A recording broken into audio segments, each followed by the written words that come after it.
Hi, this is 36581 and this is a buddy reading vlog for the month of April, and we were reading Crimson Spell and Punch Up.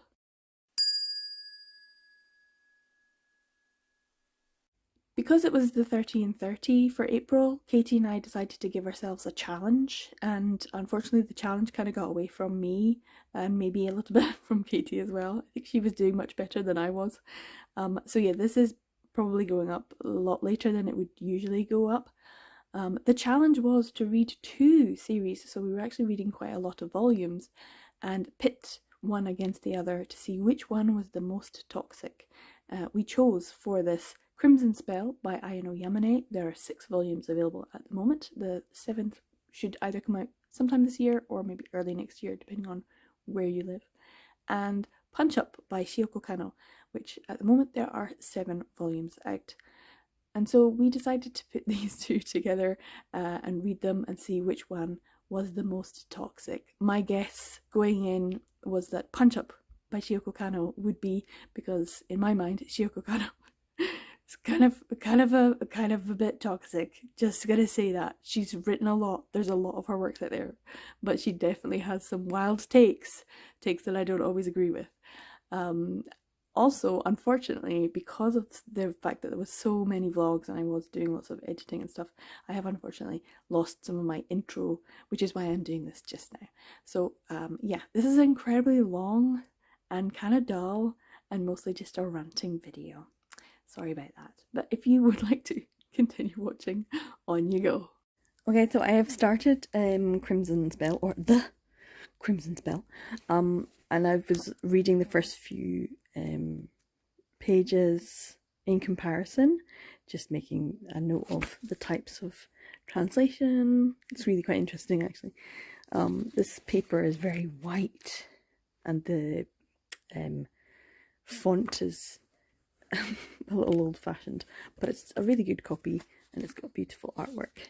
I have come across the first thing that I need to write down on my book, Crimson Spell. I'm in volume 1. Fucking the man-eating demon. Consent. So technically this is Vald, but he's in demon form just now. So he's like, oh, you want to kill me? Well, I'm going to use your spiritual energy and take that, thank you very much. The demon doesn't seem to have any consent, as does the body that the demon is inhabiting. So that's the first toxic thing. Although I'm having a great time. This is obviously, just in case you're wondering what the story of Crimson Spell is, I haven't actually done it. Yeah, so Vald is the prince or lord of some sort of kingdom. There's a demon attack on the castle and he uses the cursed sword to kill the demons, and in doing so he becomes cursed, and a demon inhabits his body, but it comes out at night or in other ways.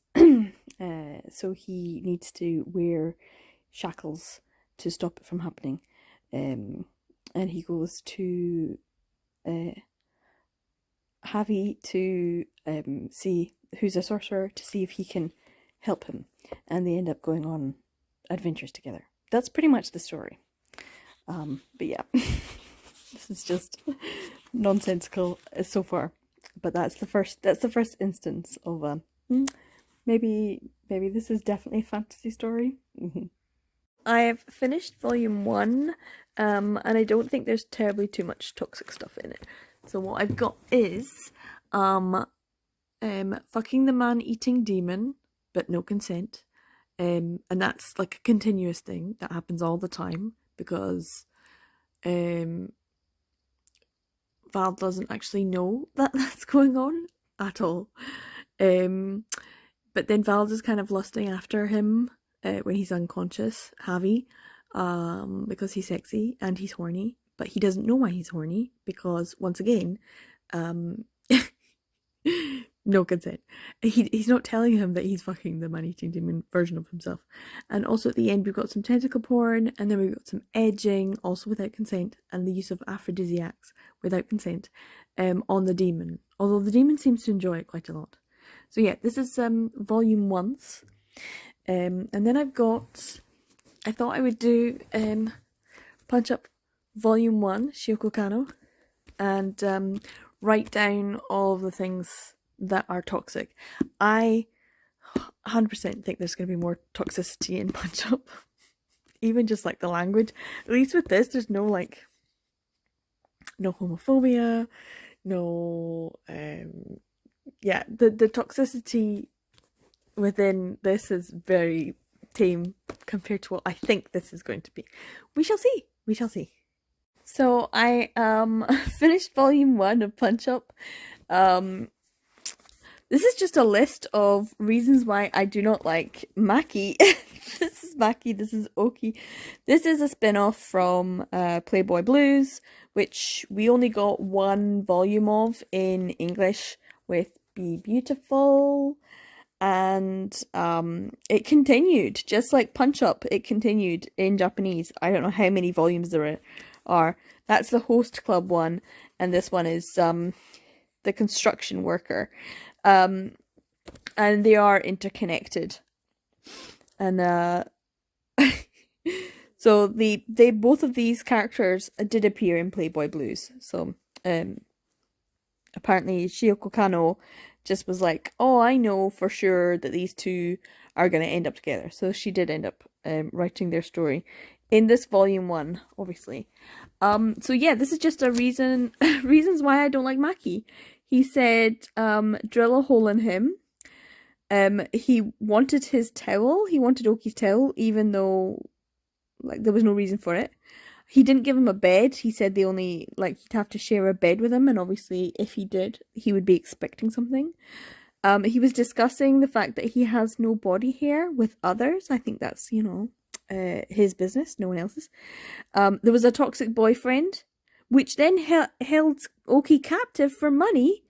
And then this is the worst. This is the worst. This is the worst. This is the biggest offense. Maki said, Daddy likey. Oh, no. Then when he got him and they were having sex for the first time, because of the whole toxic boyfriend, he was like, oh no, don't, you know, and he was implying that his ex-boyfriend had not used condoms, and so Maki was like, well, I'm not gonna either. Ew. And no, that's not how it works. And then he kept going on about Nama, which means without condoms, going bareback. Nama means raw. But it also means beer. There's lots of different things. Anyway, Nama has multiple meanings in Japanese, but one of them means going bareback.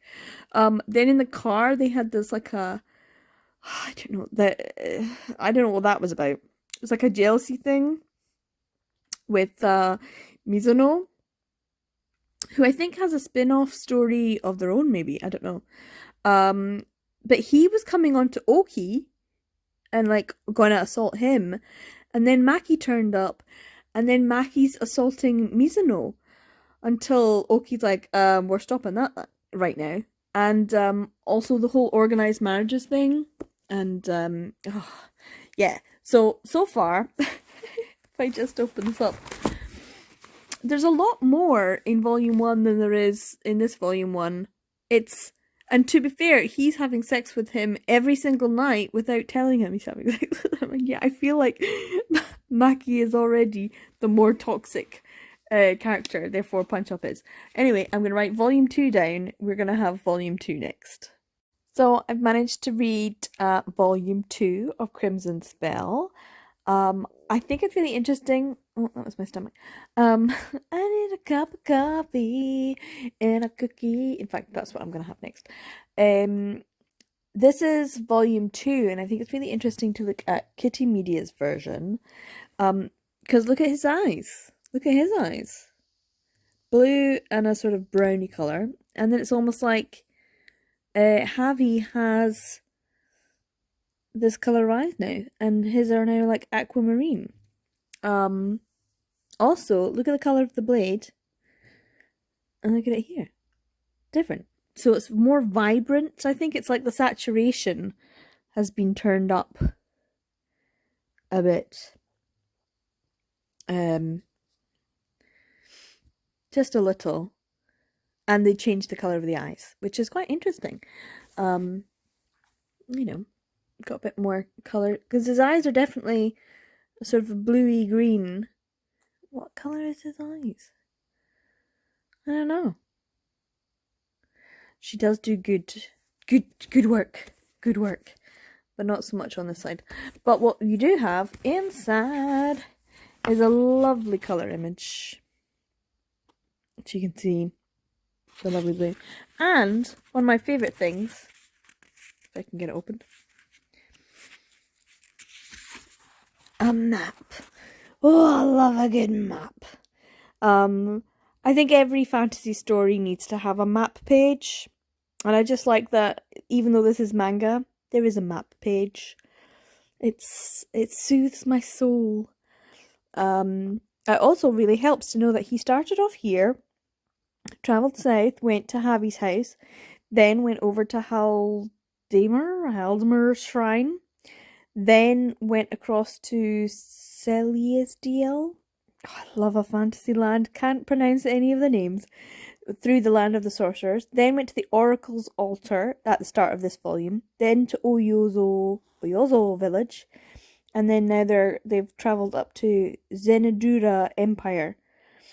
So that's where they are just now, at the end of this volume. What I've added to my toxic, this was a bit. So it turns out Val is only 18. I was like, 18? He's just a wee tyke. And he's been getting railed every night by Javi. And I was like, oh, hold on, how old is Javi? And then in the first volume, it was like 10 years ago when the time bug egg thing hatched, and he was 12 at the time, so that means he must be 22, which is, it's an alright kind of age gap. Still doesn't make it right. So there was a kiss. There was a stolen kiss, and part of the truth, but not the whole truth, was revealed. Then there was some talk about hips. In the middle of the battle. It was like his jealousy was coming through. I'm like, that's not necessary. And then there was some more snake / tentacle porn. And it's not just me who says it. It's Ayano Yamane. She says here. But then there was, that this time again. I know. You're thinking, what, a game with the tentacles? So yeah, it was not necessary. It was totally fan service. And by fan service, I mean author fan service, as in she just wanted to draw that herself. And her editor was like, yeah, do it! So, moving on to volume 2 of Punch Up.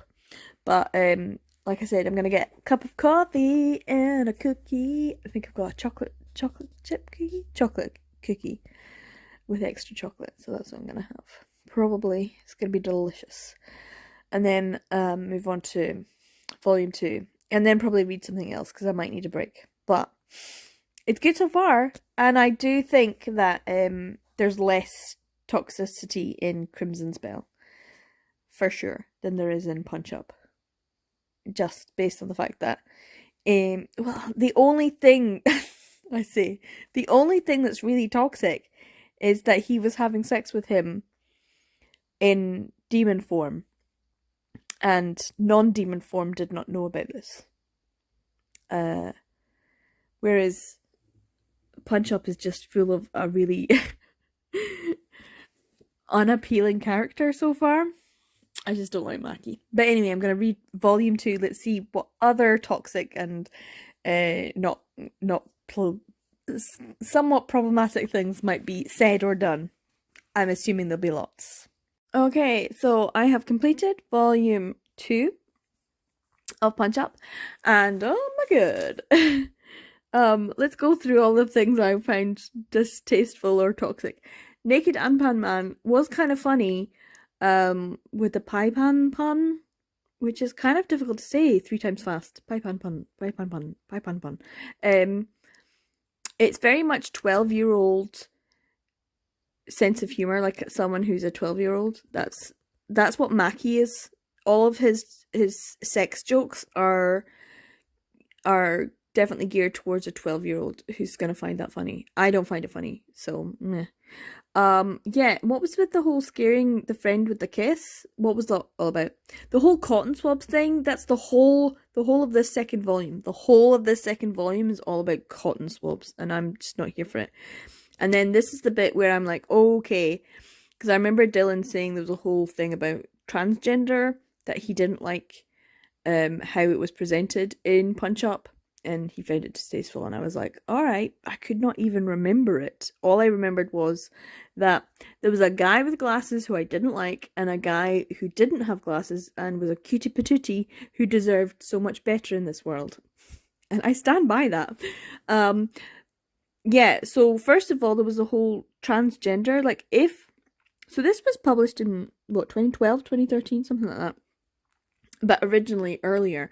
So I'm wondering what the Japanese language was used, and the fact that Adrian Beck translated that as transgender, but then are the characters continuing to misgender that person? Or is that just how it was presented by the author? And I wouldn't be surprised if that's just how it was presented. And also in 2012, that's maybe just how people were speaking. Or at least whenever this was written in Japanese. It's difficult to know when it comes to translated works. So this is a 2012 October publisher, and it was 2009. And I can definitely see that, because I remember, I know the language, the Japanese, that's probably being used, and it's not actually the word for transgender. But then if the translator has chosen to use that word, then it's probably more of a difficult thing to then translate, using the fact that many of the characters are continuing to misgender that character. Then I have another thing. So that was the whole thing before, and this is even before the whole honeymoon story. Then we have the fact that he met this guy that it's so sad. He met this guy, he's very emotional, and then when he gets home, Mackie's making him pasta, and it transpires that they've been going out for 6 months already, and this is the first time that Mackie has made him any food. So much so that it's like, oh, it's been ages since anyone made him food, and he cries, and it's emotional, but also I'm like, dude, you were dating him, living together for 6 months, and you did not make him a single fucking meal? Mackie is such a fucking dick. 6 months? He couldn't even put some fucking toast on? Jesus Christ. Oh, this is why I don't like this is one of the reasons why I don't like it. 6 months? He was cooking. Oki was cooking all the food for 6 months in this household. And then, of course, he starts telling the story about the background, and you get the backstory, and I'm just like, oh god, this is so sad. So he loses his virginity when he's 15. So young. That made me sad. Then the whole honeymoon story, that's where you get the whole backstory, which was a story that she'd written before, and then added that in and kind of updated it and stuff. And that's where a lot of the transgender misgendering and negativity, lots of, using gay as a slur, making fun of him, Oki, at school because of the fact that he has a transgender sister. But everyone keeps calling him the brother. Him and all that. Anyway, there was another thing as well, which was setting up a lie. So Oki lied, But he wouldn't have lied if Maki hadn't set him up for a lie. Instead of just saying, hey, by the way, I saw you on the train again and I saw you with some guy. What's that all about? Which would have been open, honest dialogue. Like, I'm concerned you didn't look like you were necessarily having a good time talking to that person, but I was busy at work. And I want to trust you. But I'm just concerned, hey, let me know what was going on. He didn't. He set him up on a lie. He said, oh, hey, did you get the bus back? And he's like, yeah. And he was like, I saw you on the train. Like, that's the kind of thing that it's so awful and toxic in a relationship. If someone's going to do that to you, if someone's going to set you up for a lie, that's not good. And if you're going to lie, it's also not good. There has to be a reason. And then we got the whole backstory thing, which was just so sad. He was 15. Oh, he was such a baby. Oh. But also you can see there's things in this where the older sibling, Kyo, what's the name? I just literally just read it.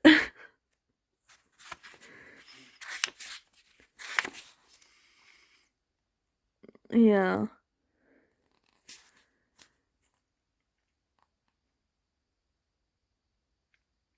Yeah, Kyoto works at it's like a host bar for people who are transgender.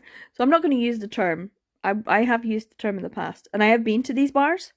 But it's this kind of thing. When Kyoto says, he's my brother, my precious normal baby brother, damn you. You can see in that line the absolute pain of someone who has had to go through probably so much in their life, and yet they just want their younger sibling to not go through any of that. And even if it's just that whole, I don't want them to be gay because then they don't have to be a gay man in Japan. Because being transgender is so difficult as well. But yeah, this I can understand 100% the negative aspects of this, because there's a constant referral to Kyoto as being male. It's constant. I don't think anyone actually refers to Kyoto as female at any point in time during this volume. At no point do they call Kyoto sister or use she, her. It's always my brother and he and him. Or just calling Kyoto. No one, the ex-boyfriend, douchebag, even Oki, any other character, no one. So it's kind of the whole misgendering, which I think is probably due to the actual original Japanese and also due to the translation. But anyway, I'm glad to push this off to the side and move on to volume 3 of Crimson Spell. I am loving Crimson Spell. Let's move on to Crimson Spell volume 3. Okay, happily I have now finished volume 3 of Crimson Spell. My notes are just big battle, because that's what it was. Emotional damage. For Vald, because he thought he killed Javi. And then Javi's alive. And the emotional damage is then, wait a minute, we've been having sex this whole time. So the truth is now out. And then he has to have sex with him. He doesn't have to, but he wants to.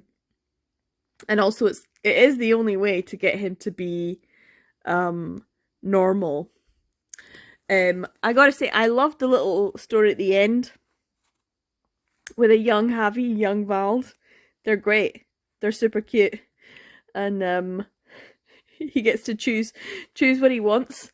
So he says he'll have the rare princess with the family jewels. So yeah, that was a cute wee story. They're cute as children. Can I just read Crimson Spell? Can I just read Crimson Spell? Can I just read this one? I don't want to. Don't make me read Punch Up. Oh no, I'm sure I'll be fine. I'll be fine. I'm gonna have a cup of peach tea and I have some goodies. I'm gonna go get some lovely things. I'll show you what I'm eating while I start Punch Up Volume 3. So I've got Punch Up Volume 3 about to start that. I also have peach tea. I have a little like a double stuffed Oreo cookie and I like a lemon beanies thing. And these crunchy bites, they're dead tasty, but that's probably because they're like mini Oreos but covered in even more chocolate. It's great. Anyway, that's what I'm gonna read as I come up with more reasons why this is toxic. It's mainly like a toxic relationship, and that's fine. Like, I'm fine with a toxic relationship. Like, people doing toxic things. Like the whole setting up someone for lying. It's a very human thing to do. Maybe I'm just not in the mood for it because Crimson Spell is so much more fun. And I find Yamano Ayano Yamane's artwork so much more appealing than Shiuko Kano's. I don't know, maybe. I'm gonna enjoy my goodies though. I need some sweet treats to go along with this sour romance. Okay, happy days. We have finished Volume 3. Oh, took me ages. Right, okay, so there's negativity, jealousy, indecision in the relationship, and using sex as a distraction. Not good. Also the little digs about Kota's possible infidelity. Not healthy. Lack of trust, not healthy. Controlling behavior, definitely not healthy. Because he tried to get him to take time off work. And so he went straight to his boss and then tried to organize it all. Like, that's super controlling, unhealthy behavior. Not good. Then there's the whole amnesia thing. Due to emotional stress. Stress brought on by the fact that there is no trust in the relationship. And then, of course, we had the transphobic slurs. Not good.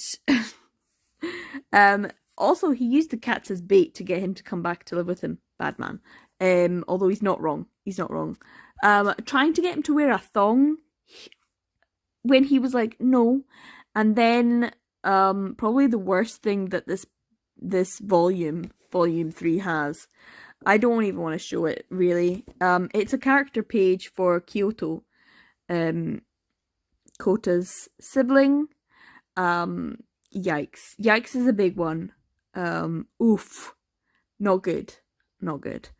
And then telling him about the fact that he'd had a relationship with Yuya after pushing him down on the bed and assaulting him. Like, not good. I do think Volume 3, we definitely have to address this whole thing. It's not good. I 100% concur with Dylan that this is something that I just obviously forgot, because in my mind the only thing about this story was that there was a guy with glasses who was annoying and another guy who deserved better. This was published in Japan. Let's see. Here we go. 2010 and 2013 in English. So that's 10 years ago. This is a 10-year-old publication. And I'm wondering what kind of language and socially, what kind of language were we using around transgender issues and having transgender characters? What was acceptable and what certainly was not? And does this feel, it doesn't even feel dated as much as it feels so desperately uncomfortably inappropriate. I do think we do come up with a lot of transgender characters in BL, and how they've been referred to has changed massively. And I think, in a way, it's testament to how much progress has been made in society that we can look at this work and go, oof, that feels bad. But at the same point, I know that with all of the right-wing media and right-wing politicians and conservatism and things like that, really pushing to the forefront the idea that we can attack anyone who's transgender, anyone who's genderqueer, or like drag queens. I mean, it's just I feel like we're going back in time. We're going backwards, and this is the kind of thing that just is so uncomfortable. So in this work, Oki's sister was finally referred to as Miss Oki by the doctor. And I was like, oh, thank God. Thank God someone is referring to her as a her. But I've got to say the character page was very... I just would not recommend reading it. I would not recommend reading it. It's very offensive. Punch Up is transphobic. it's it's not good. It's not good.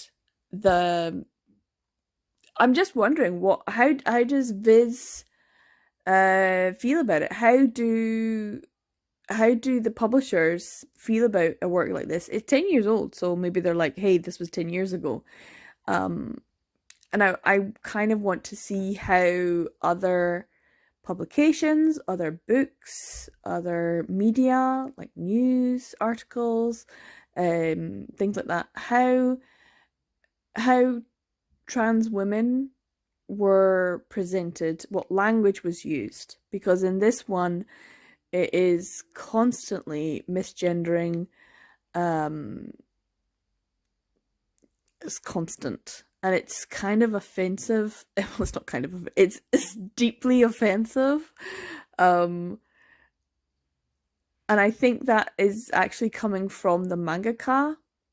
But then we have to take this further back. So that's 13 years ago. So that's a 13-year-old publication. And then we have to think about the Japanese aspect of that, because Japanese culture from 2010 is very different, I would assume, I would hope, to now. And also then we have to put into perspective the fact that not every mangaka is going to have done their homework. Not every mangaka is going to be using tropes and gay culture and trans culture appropriately, even at that point in time. So yeah, this was disappointing, and also I feel like Dylan is completely vindicated in his opinion. Yeah, I do not recommend Punch Up, and I am so looking forward to volume 4 of Crimson Spell as the palette cleanser that I need. Look how much I've written, and then over here, literally the only thing that's toxic about Crimson Spell is how much of a lack of sex there was in volume 3. No, it is the only thing is that he was having sex with this demon as a way to stop the demon from killing everyone. And as the person who the demon inhabits, now he has feelings for him, and that's about it. And I'm like, okay. Like, I don't know how I would feel if I was Vald and I was in that position. Like, oh no, you had to have sex with me while I've been in demon form? How was that for you? Maybe that's my toxic trait coming into play. But this is in no way... I cannot find the toxicity in Crimson Spell other than that one part. We will see. We will see. I'm hopeful that it will be more of an even race. But so far, Punch Up is pulling ahead. It is the more toxic one, 100%. I cannot I cannot forgive. I mean, I know it's 10 years old in English, it's 13-year-olds in 13 years old in Japanese, but it's still so inappropriate and offensive. It feels so uncomfortable to read now. And I hope that means I'm making progress and that society's making progress. So as a time capsule, as a moment in time, it's still not great. Right, I'm getting some Crimson Spell Volume 4. But I might go get a snack first, just because. So I have finished reading Volume 4. It's getting quite dark now. I think it's almost 9. Well, I say dark, as in it's a little bit more difficult to film. So hopefully you can still see. But it's like so much brighter than it was just a few weeks ago, wasn't it? Great. Look at this lovely artwork. Oh, I had to take the plastic off these. That's just how long I've been sitting on these volumes. Isn't it great? Isn't it great? In terms of any toxicity in this volume, a small lack of communication and a bit of sulking, and that's it. There's so little toxicity in this fantasy. So they're on their way they're at the gate town, and then Javi decides to pretend to be the new sorcerer that they need. It's actually quite good quality filming. Get me. In the dark. My phone still works, yay. And then they have a ball, and of course Val decides to dress up as a beautiful woman. And then they have sex on a balcony. After communicating their issues. So even with the lack of communication, there was still communication there. They still talked it out and had some dialogue, and then got a bit of smexy time. A very fun little volume. And I loved this bit at the end when all the rest of the gang kind of just appear on the balcony, and the dude at the back desperate to try and climb up. So it's like the Scooby Gang. I really do like the sort of found family aspect to this, with a slightly ominous ending, as they try and make their way through the gate into enemy territory, the Empire. Dun, dun, dun. I should do that. I'll get copyright. I just wanted to point out this was also originally published in 2010. So it's not like compared to Punch Up Volume 3.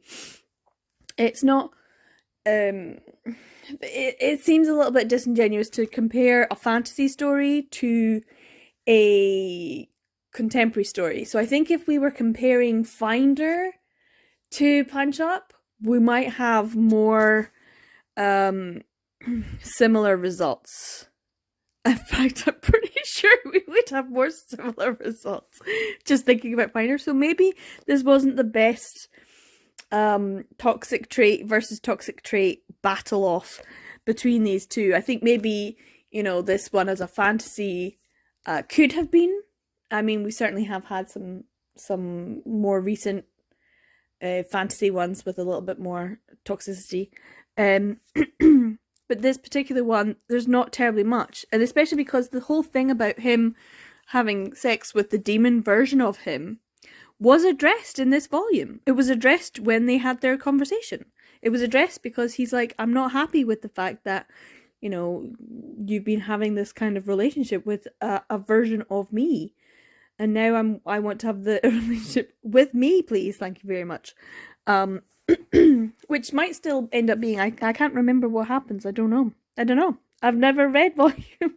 I don't know what's beyond here. It's been such a long time since I looked anywhere near Crimson Spell. I thought I had already read volume 3, but I'm not even sure if I had. So I have no idea what happens, and I'm actually really happy about that. Punch Up, on the other hand, I just don't want to do it. It's quite late, so maybe I'll read it and then talk to you in the morning, because it is getting dark. But so far, this is this is lacking in toxicity compared to Punch Up, and it might be the fact that it's a fantasy. I did recently read someone on Twitter say that they had just been reading so many isekais, like Japanese isekais, that when they went to read some Western based authors' fantasy works, that they just felt that the world building was just so much more there was just so much more world building. There was just so much more detail and interest. And I just think, you know what? It's the map at the beginning. Like, this isn't an isekai, but it's just a fantasy world. But the fact that there's a map at the beginning of the book just elevates the world, because someone's actually put some thought into where everything goes, how the character moves across the landscape, what they're going to do at the different locations, how long it's going to take, what kind of people they meet on the way, all these kinds of things. And I'm just wondering if Western or Japanese isekai authors, fantasy authors on either side, do they think about the plot and then create the map? Or do they create the map and then build the plot around it? I'm just intrigued. I'm intrigued. I just do enjoy this. I think this is a perfectly good fantasy world. I think this is a good one. And maybe because it's not an isekai that someone's being thrown into. But then when they make such general sweeping statements like that, I can see where the person's coming from. But at the same time, I don't know if that's accurate to just say all these Japanese isekai which, was it Yen Press it just seemed to do? Or is it Seven Seas? It just seems to do all these isekais all the time. Like MXDX, Scum Villain Self-Saving System, is an isekai. And I love it. It's brilliant. So I do think there's a place for an isekai, and there's certain isekais that I enjoy. If you think about it, is it Greed Island? Greed Island is kind of like an isekai arc for Gon and Killua. I don't know. Anyway. Oh, God. Now I want to watch Hunter x Hunter. No, I will read Punch Up Volume 4, and I will update you tomorrow when there's much better light, because it's way too dark just now. So, yeah, I'm going to have a bath, and then I'm going to read some manga. Okay, so good morning. I did read some of this last night, and then some of it this morning, just to finish off. This is what would have been the final volume of Punch Up, and then we got the surprise 5th volume that just kind of like appeared. So this was 2011 in Japan, and then 2013. I do think the art style has changed a little bit. It's I don't know, more polished, less severe in some respects. But hey, let's talk about some of the things I didn't really like. First of all, there was another ableist slur, but I have to say I'm not terribly surprised, because the translator is Adrienne Beck, and Adrienne Beck's translations I sometimes have issues with, because she does use a particular word that I've mentioned on multiple occasions in multiple volumes for Sublime, and they're almost always, in fact they are always, Adrienne Beck translations. So that's her choice, I guess, and it is a translation choice that it's one that I'm not particularly fond of, due to the fact that, you know, if Beyonce and Lizzo can be like, oh, that's not appropriate, okay, we'll change it.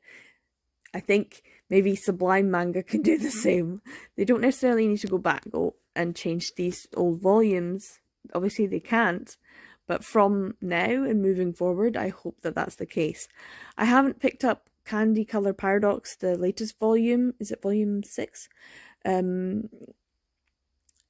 Because it's not necessarily a priority, because unfortunately that series is a little bit tainted due to the fact that in multiple volumes she uses that particular phrase, which is very ableist, and I don't really like it. I don't like it.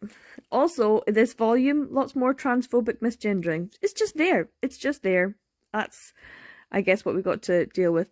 Also, because of the whole amnesia thing, amnesia, Oki's 15 years old, so all of the sexual comments, all of the sexual innuendo, the touching, the talking, I know he needs to know about these things if he's technically 19 and he, has all of this experience, but in his mind, he's a 15-year-old with absolutely no experience and in a way, someone who we know from, and Maki knows, everyone knows, that at 15, he still considered himself to be straight.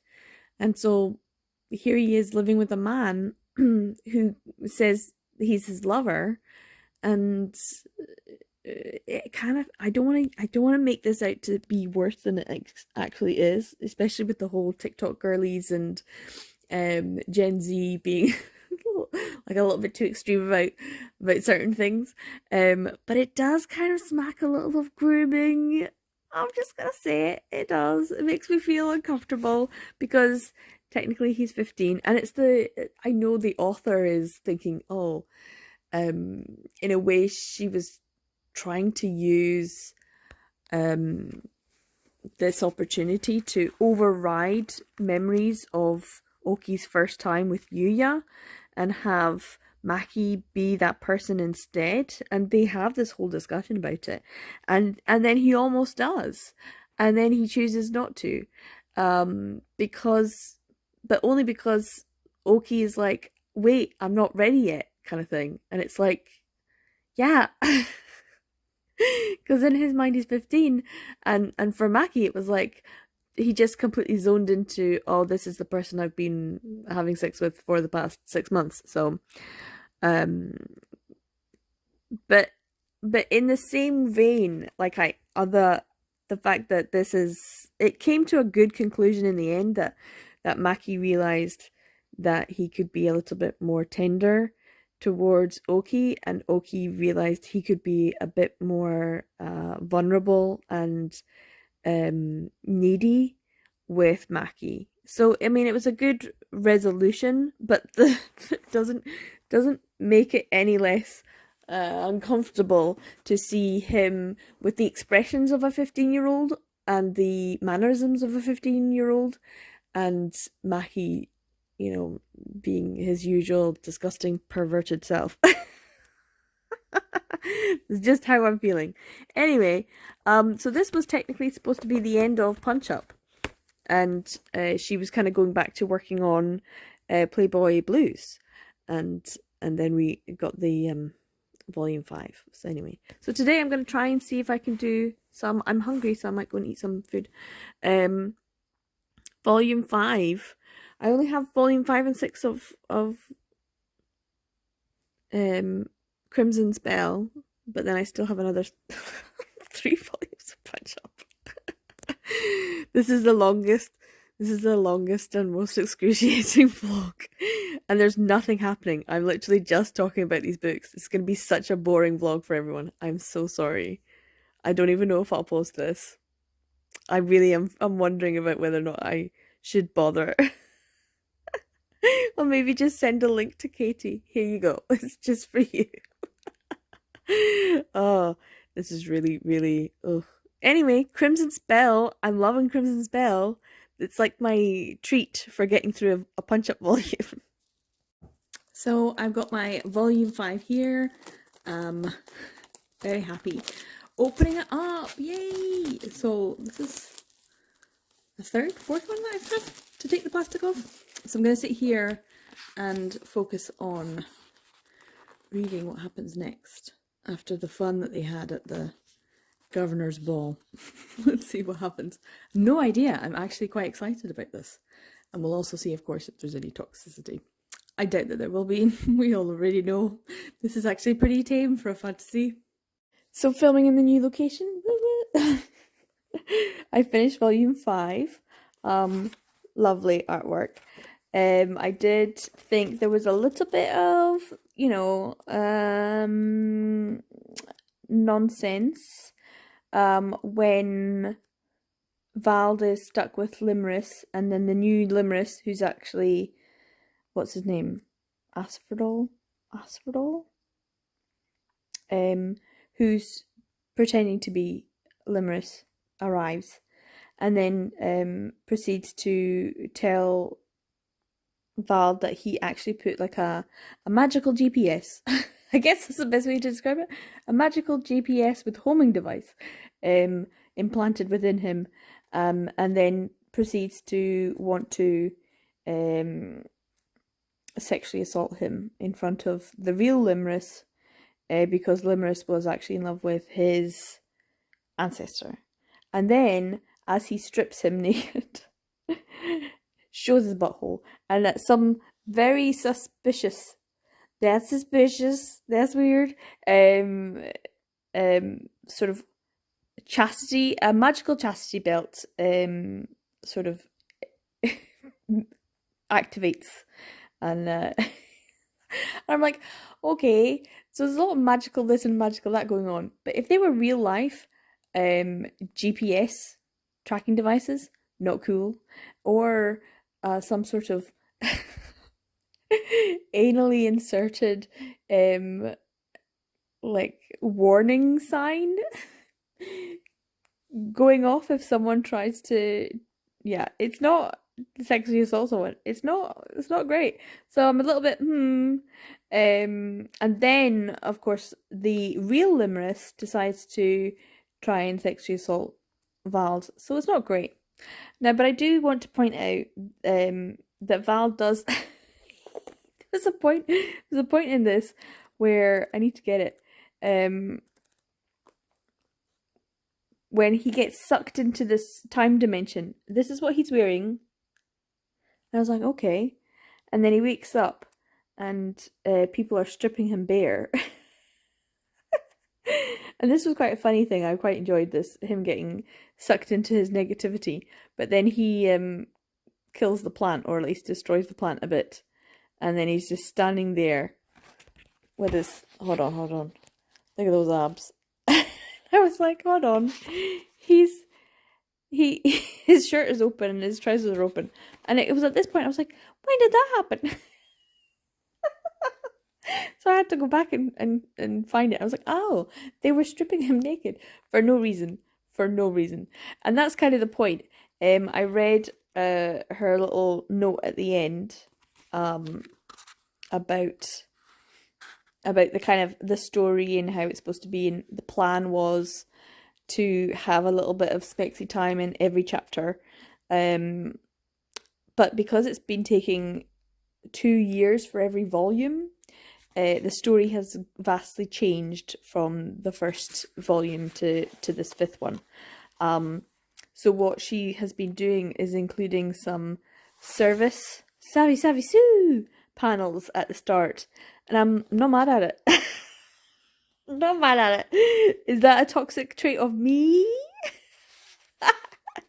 That I'm like, oh yeah, he can get it.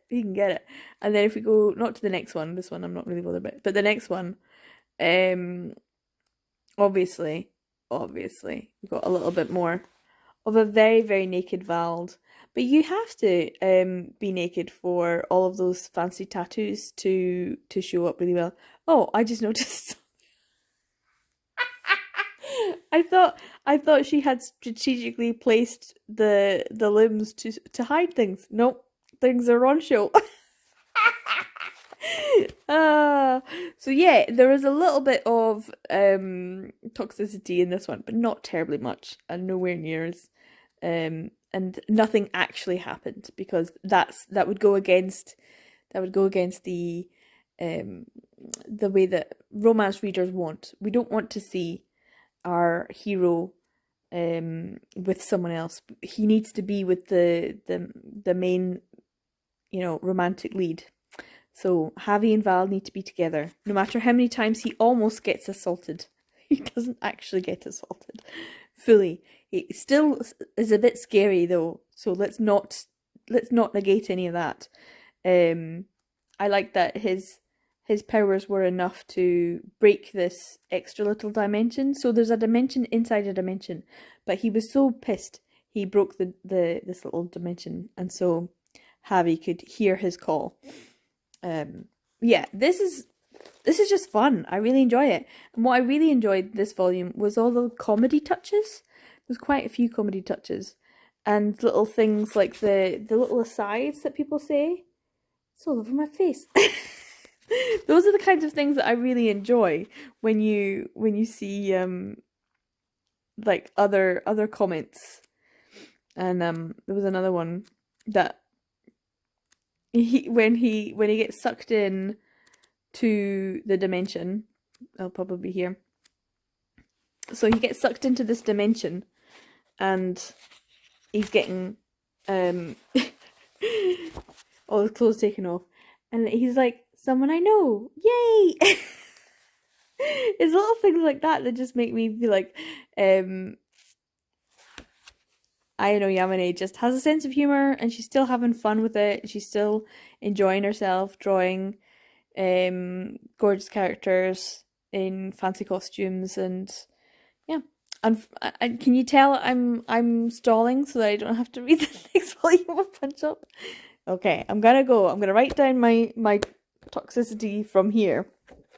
Not much. I'm yeah, not compared to Punch Up, but Punch Up Volume 5 is kind of a special one because it was almost like a surprise baby, because everyone thought that Punch Up ended at Volume 4, and then she ended up drawing another one, and so since then we've had 5, 6, and 7, but they're almost like surprise ones, and I can't remember if I read 5 at all.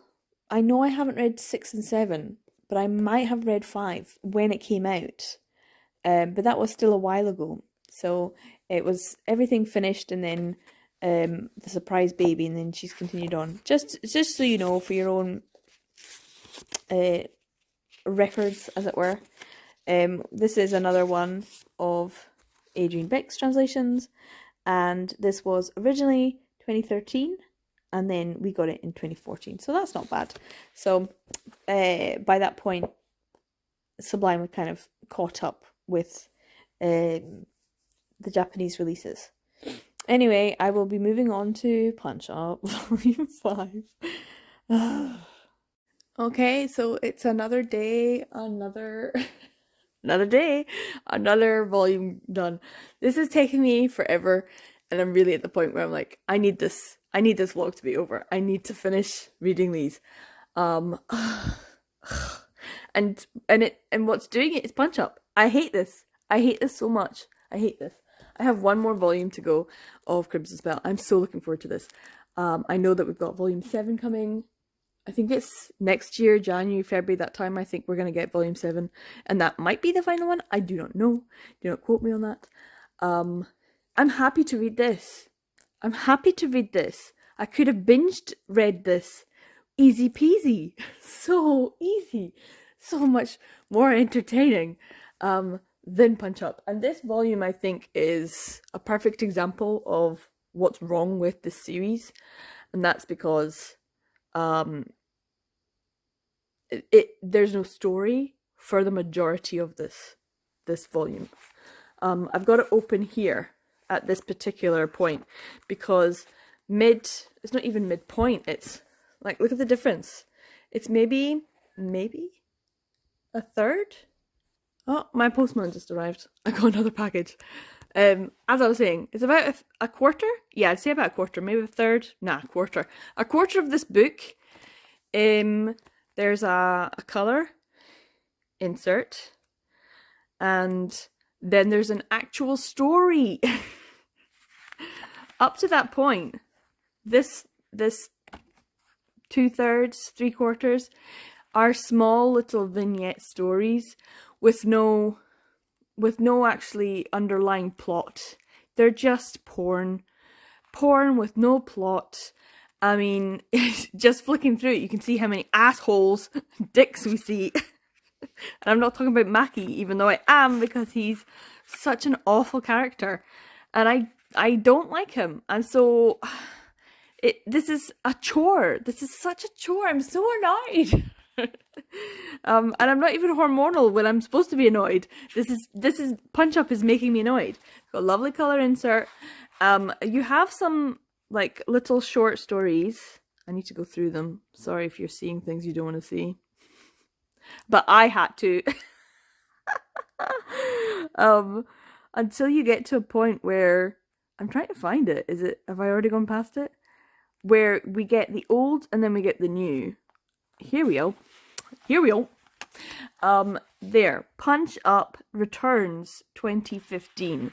And then if you go the next page, this is it. So this is the point where we get all of these little vignette stories. And then this is when Punch Up started to be republished. But you're still just getting vignette stories. There's still little short, porny plot, no plot kind of things.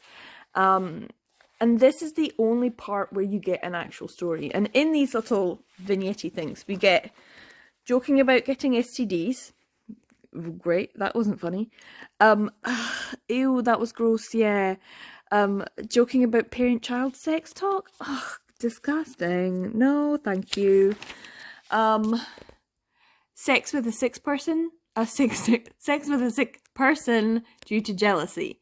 Like, that was, yeah. Yeah, the sniffing the crotch thing, no. The sex photos, showing that to a work colleague, no. Getting drunk on purpose to have sex, and the whole drunken sex thing, I was like, that's, no.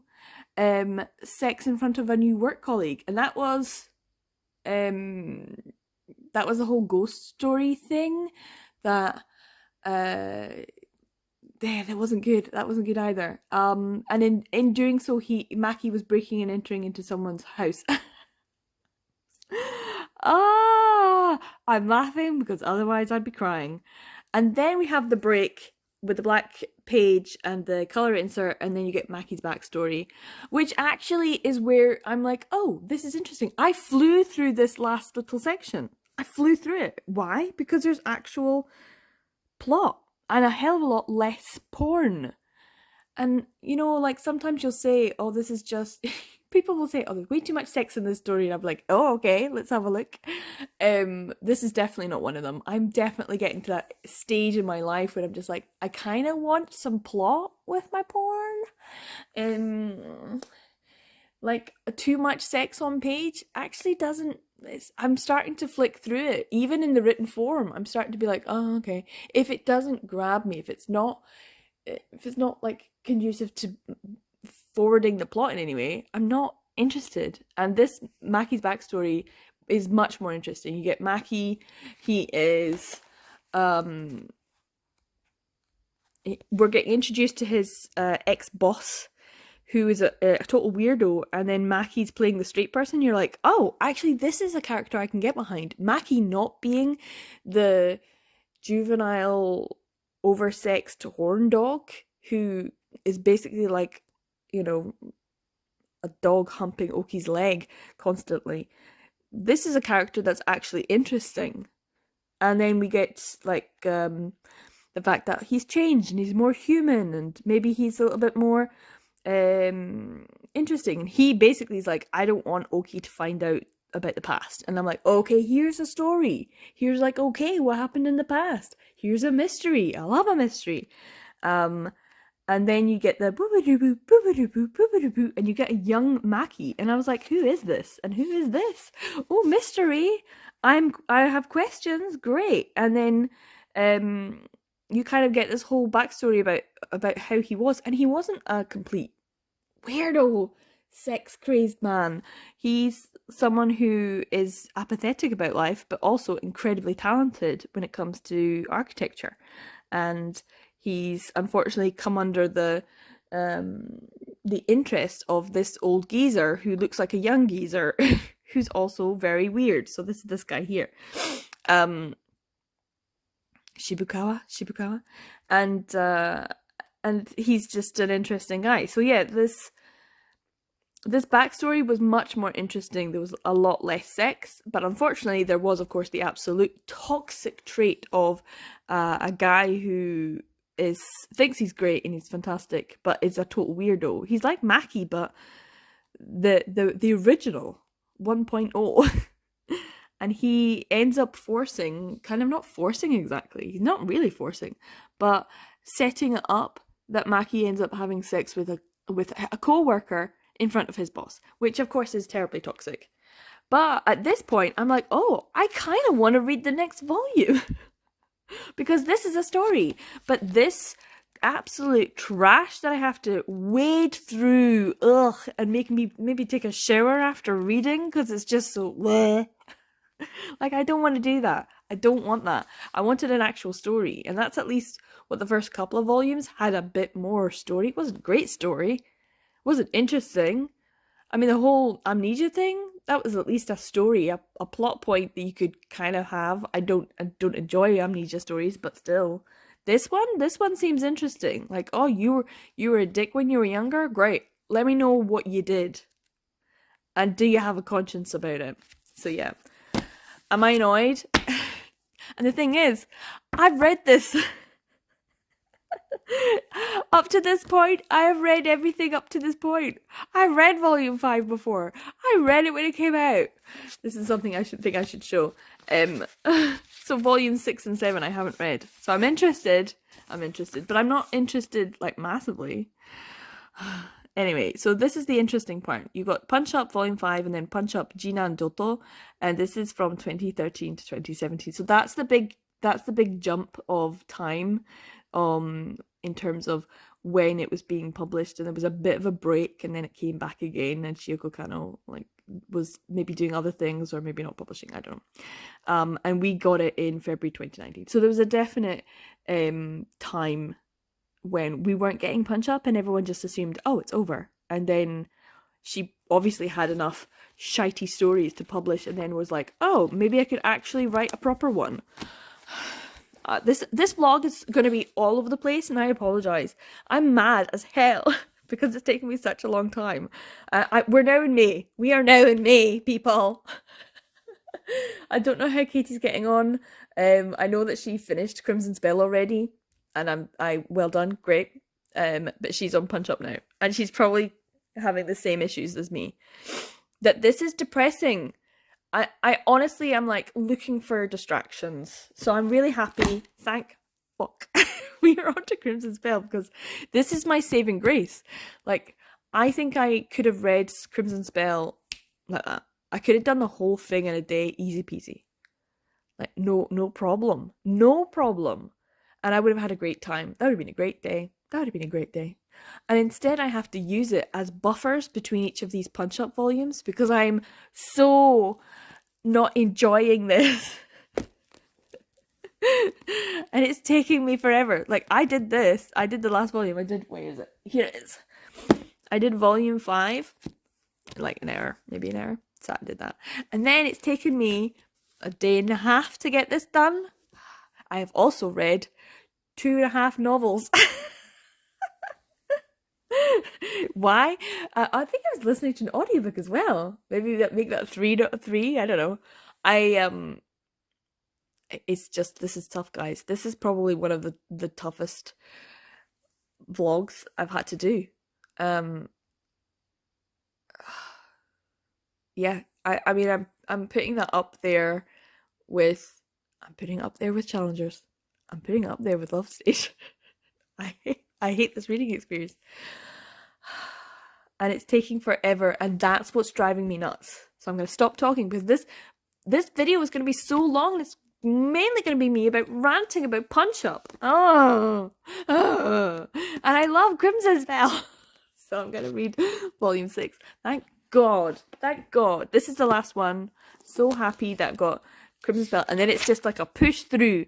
I'm going to put volume 6 down, see if there's anything toxic in this volume. I doubt that there you know what, and even if there is, there's no point. It's no competition of the least toxic. We already know who's won.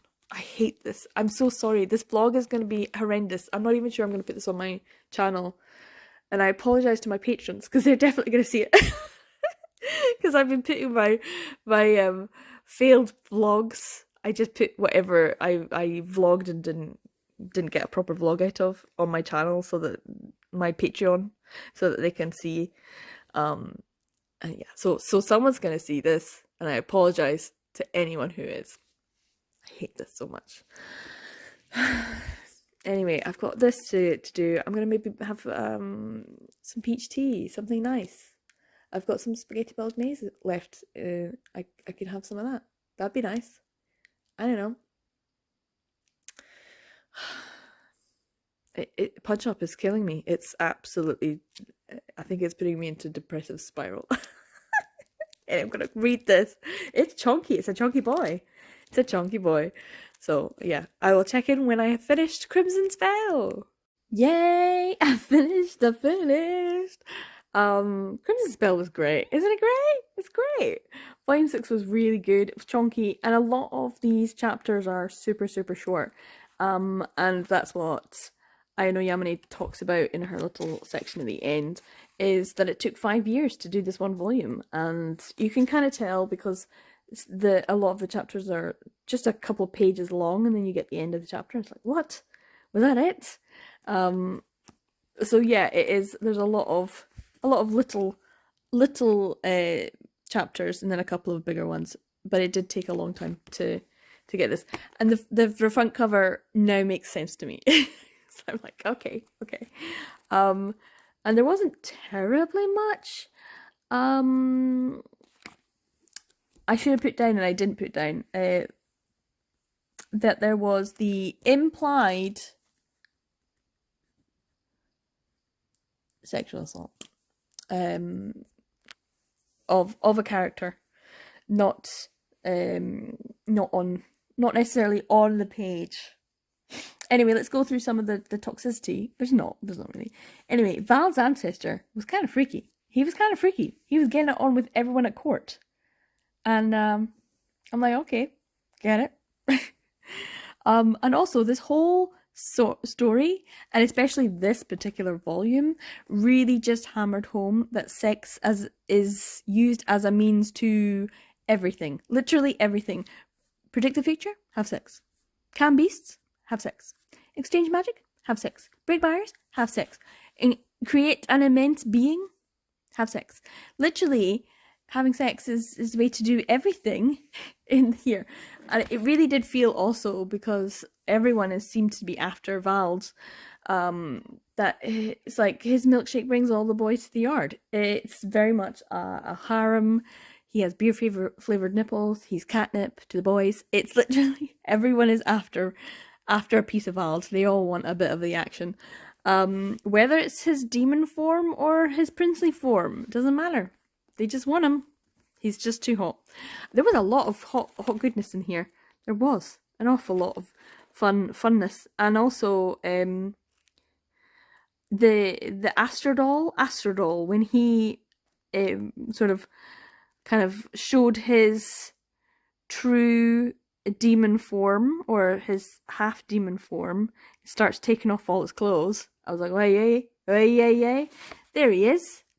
And I was like, it's very similar to Val, and also, I'm not going to say anything bad about it. He's got wings and everything, and a tail. I was like, alright then, get it. And then Val's fancy form was great. It was such a good volume. There was, of course, more tentacles, because Ayano Yamane loves her tentacles. And there was a couple of moments that I literally laughed out loud. One was when Javi says, the bug kept prodding at his trauma. I just thought that was hilarious. There was a lot of chibi action of Val's. Not Val's, Javi. Well, some of Val's as well. That was when Val was kind of in a chibi form when he said, God, I'm so embarrassed.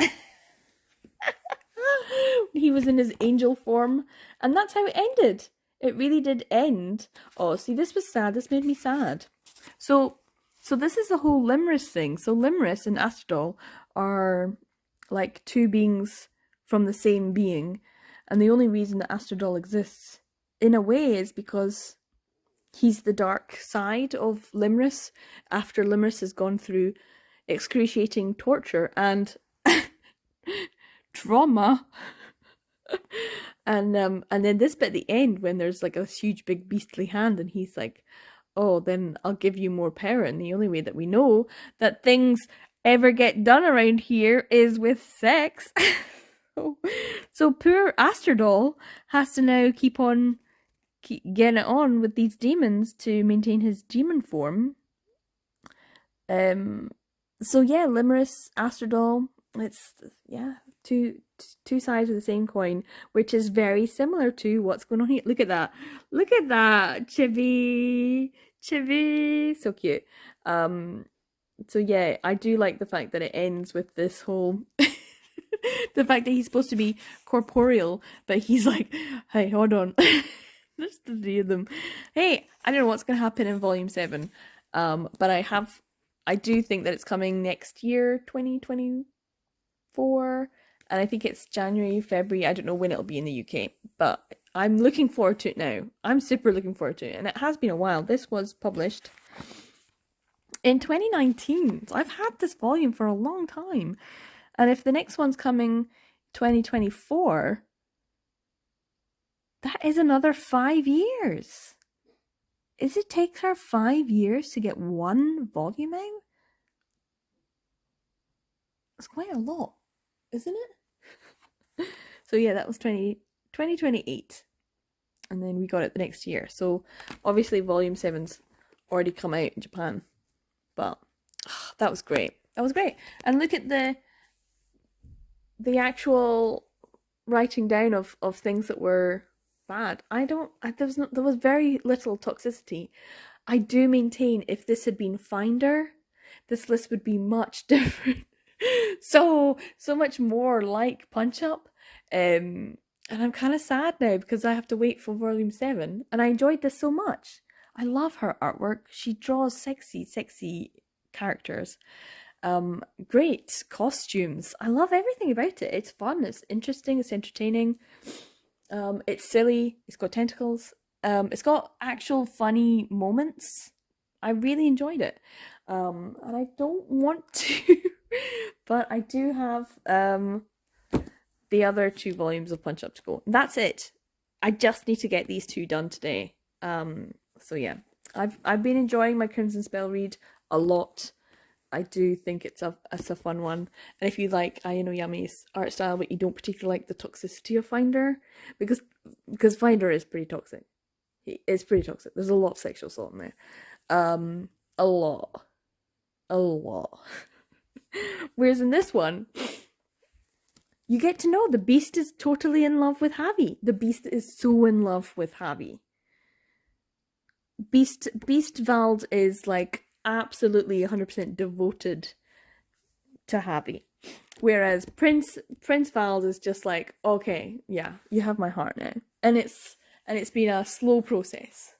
But it's been great. It's been great. I do like that. That's how it ended. That was fun. That was a fun ending. Hold on. Whose boyfriend are you, huh? Mine or mine? And the fact that they both look like angels and demons. It's like, she did well. Good job, Ayano Yamane. So yeah, what are we going to do next? Punch Up Volume 6? I don't want to, but I'm gonna. And the next 2 volumes are ones that I have not read. They still have their plastic on. But we're gonna do it. I'm gonna do it. I'm gonna just have something to eat first because I need to have a wee break and just prepare myself.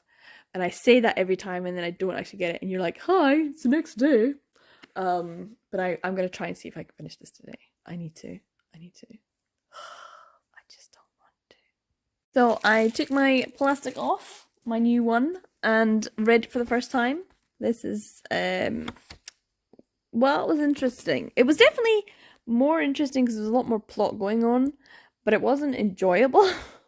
It wasn't an enjoyable plot. It was kind of stressful plot, and also very fucked up plot. So let's go through some of these. It was interesting and more entertaining because there was more of a story. But there was so many things in it that still pissed me off, and one particular thing that I'm gonna get into and I'm gonna rant about. So just prepare yourself. Gird your loins. Anyway, first off, Oki has no privacy. Absolutely no privacy. Maki's always going on about their sex life to Wakui. He's got, and Oki, I assume he knows that this is happening. The sister was back for a bit. There was less obvious transphobic references. I noticed that the translation did not use pronouns in any way. They just used sibling. I mean, you can check it out yourself. I'm not going to show you, but still, there was uh there was no pronouns used, and I was like, "Huh, that's a choice." So this translator knows how to do certain things, um, to avoid that rather than confront it. So that's a choice. You can see I'm getting no, rein it in, rein it in. Then there was this thing that I probably should at the start of the chapter, and it was like Shiuko Kano was giving a trigger warning or content warning before the here it is, this page. So this was August 2019, and it was basically saying the following story is about Maki and the past, and it's about Shibuzawa's psychopathy, I guess, because that's a major part of it. And this is kind of like a dark story. This is definitely one of those dark romances that people go on about, and I'm like, yeah, no, I'm not really here for a dark romance. I don't really like the idea of people who are psychopaths. Not really. Not that's not really what I look for. But anyway, the fact is that this is kind of like a warning, and it kind of was like, is that like a trigger warning for people? Anyway, okay. I'm trying to even read my own writing.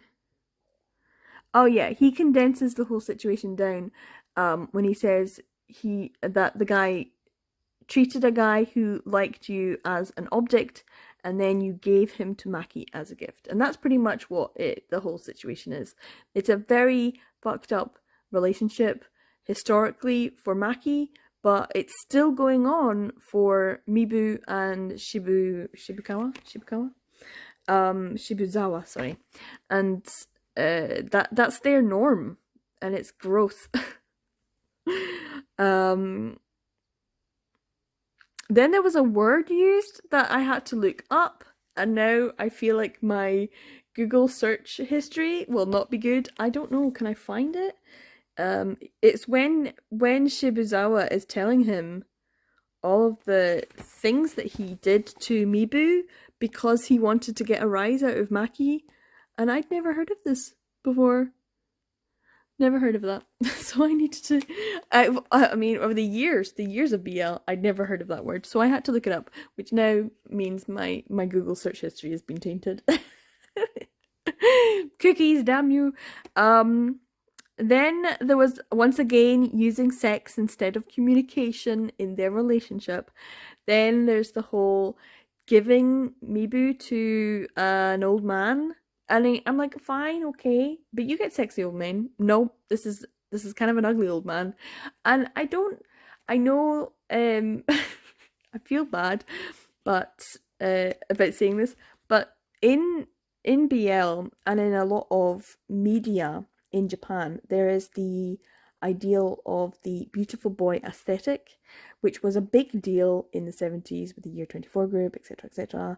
It's something that transcends, because BL and the BL, the BL otoko who doesn't want to be in the BL world kind of one, Vases, that whole thing, they talked about how all the boys are supposed to be beautiful boys and gorgeous guys, and that's kind of what a lot of BL is. I mean, I've just been reading Crimson Spell with this on the cover. Beautiful boys, beautiful boys. We like it. BL is a lot of the BL aesthetic is the beautiful boy aesthetic. There's a whole academic journal focusing on the beautiful boy aesthetic. You might find interesting. I don't know what, I think it's just called the beautiful boy aesthetic, but it's a very expensive academic journal.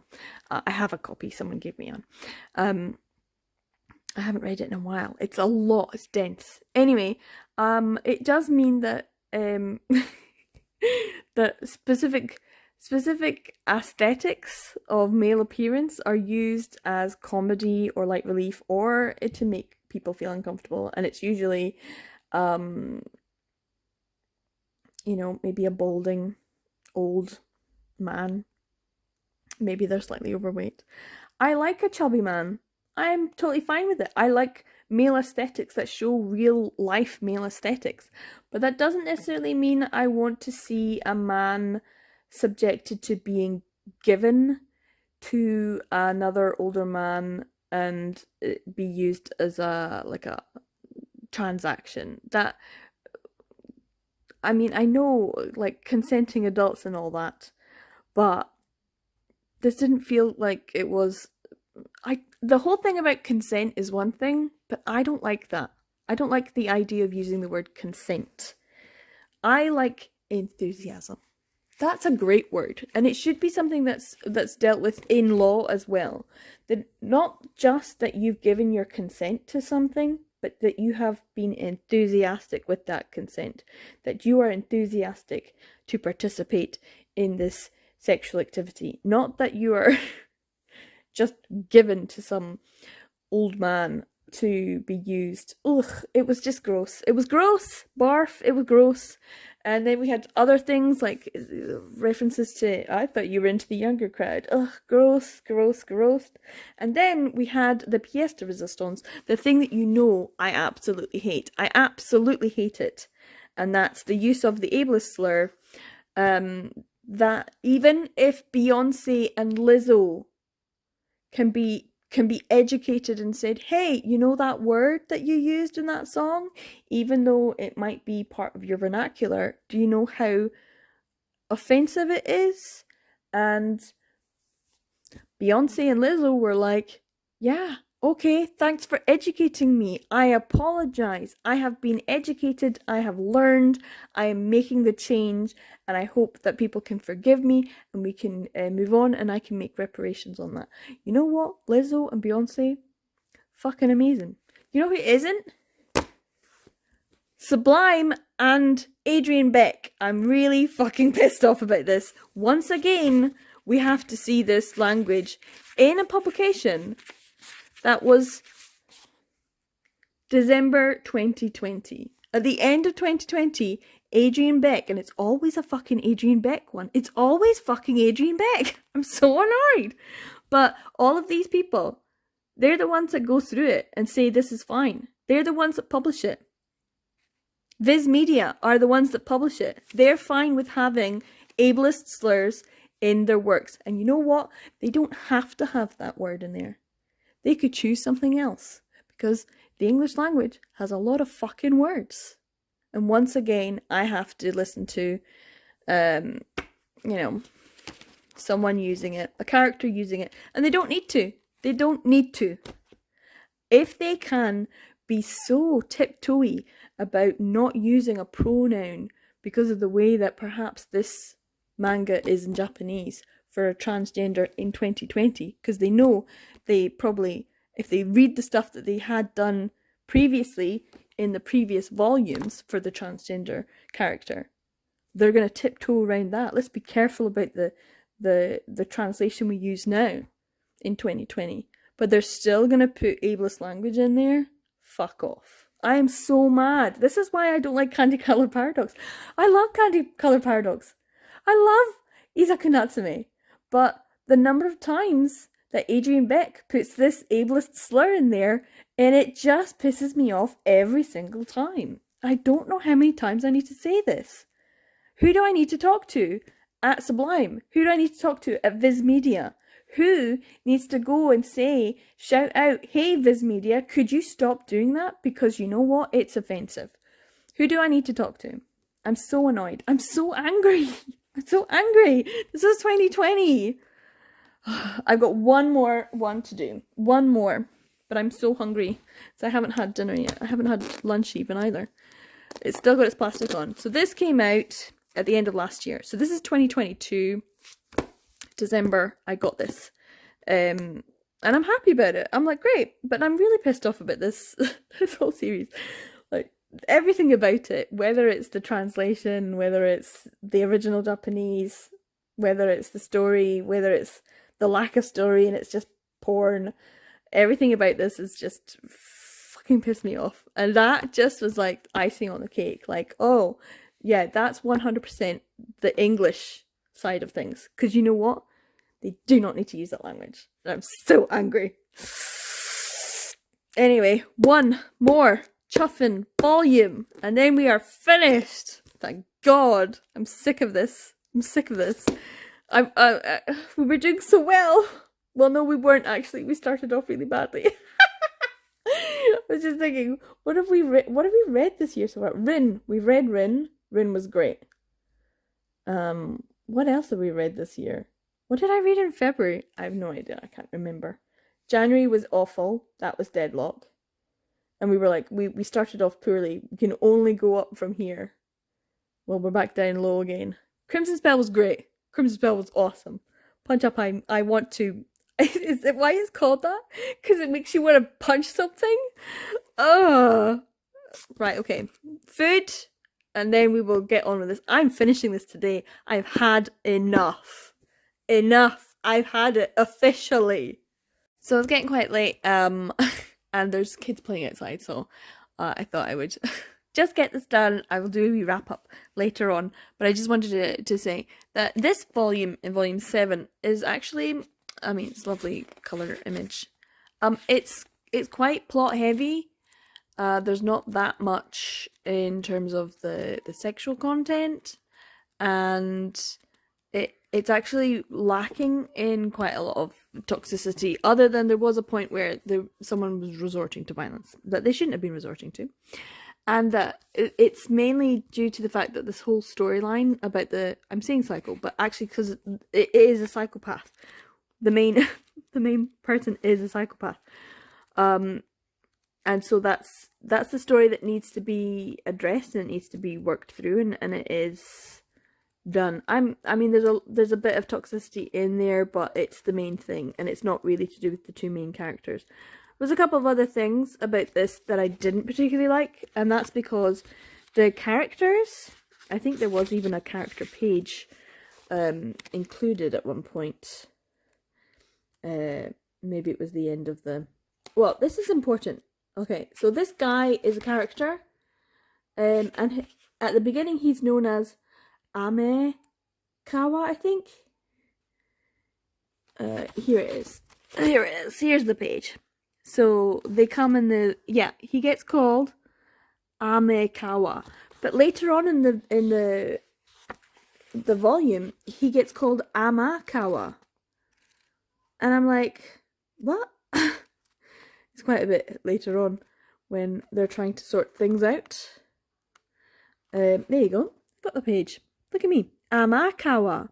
See?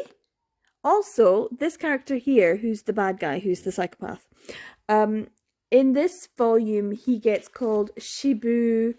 I wonder if they even put it on the back. I don't know. Well, Mibu's still there. Shibusawa. So here it's Shibusawa. I wonder if volume 6 has anything to do with it. Former mentor. So they don't call him by anything. But in this volume, he's Shibuzawa. And in this one, he's Shibusawa. It's just little things like that really kind of irk me. But in the same volume, surely in the same volume, you have someone who's proofreading this. Come on, Viz Media. Come on, Sublime Manga. Get your head out your arse. I mean, really. I mean, I know, but this is a new one. This is fairly new. This was published November 2022. This is not like a few years ago. This is a brand new, within a year's publication. It's just little things. So yeah, he gets called Shibusawa in this one. So having a name of a character at the beginning and then at the end and have it spelled differently. I know it's a little thing, Amakawa, but you should know. If I can pick up on it and be annoyed, then someone hasn't done their fucking job right. Maybe I should just stop reading. I'm glad this is the last volume. I don't need to talk about this anymore. Thank fuck. It was nice, but also Mibu's kind of fucked up too, because I mean he is fucked up, but he's fucked up in different ways. It was cute and sweet, and actually, because of the fact that in this particular volume in this whole storyline, Maki had to be the straight man. He had to not be the absolute douchebag that he is. That their relationship seemed sweeter and cuter and more loving and more stable and overall better. I still don't like them. I still don't like the character. I still don't like. I mean, yeah, he was right to have a bit of a worry for Oki finding out about his past, because what he did to Mibu was fucking awful. What happened to Mibu is absolutely appalling. So yeah, did I enjoy this? No. Is it better than? Is it? Let me get this other fucking volume. Is it better than this volume? Oh hell yeah! This is probably the worst volume. And that's saying something, because there's a hell of a lot of transphobic language in one of the other volumes, but this one is the one that really pisses me off and irks me. This one as well. I mean, they all do. They all do. Anyway, that's all of that, and that's the second page. So obviously, no competition. We know. I'm gonna wrap this up later on. I'm gonna edit this video to see how long it is first. It's gonna be so long. It's gonna be so long, and kind of boring, and me just being really angry. Sorry about that, guys. So yeah, this is everything. I just want to do a really quick wrap up about my experience. This was difficult, I'm not gonna lie. If I could, I would have read just Crimson Spell in a 1 hour, binged it, and it would have been an amazing fun time, and I think I would have enjoyed myself a lot. And as we know, it is nowhere near as toxic as Punch Up is. Punch Up is a difficult read. I remember reading it a long time ago, when it first started coming out, because this was one of the first things that Sublime chose to publish when they first started in 2012. And so these are old volumes, but she's still going with it, and I'm not entirely sure if I'm enjoying this series at all. Shiuko Kano 100% is the queen, the winner of the most toxic. I do think it would have been a different story if perhaps we had chosen Finder by Ayano Yamane versus Punch Up. I think Finder has a lot of toxicity in it, depending on what your view is of, toxic, problematic things. I definitely think that Finder is a very different reading experience to Crimson Spell. I also think that the art style definitely plays a part. Ayano Yamane, she can just draw some of the most beautiful, stunning images, lovely bodies and physiques. So I'm quite happy reading Finder, even though I know that it's full of toxicity. Whereas Punch Up just doesn't do it for me. It's just wrong in all aspects. I would absolutely love to know what you think would be the most toxic. I have read quite a few things, and some of them are just very disappointing. I hope Katie had a better time of it than I did. I definitely feel like this kind of put me in a bit of a slump.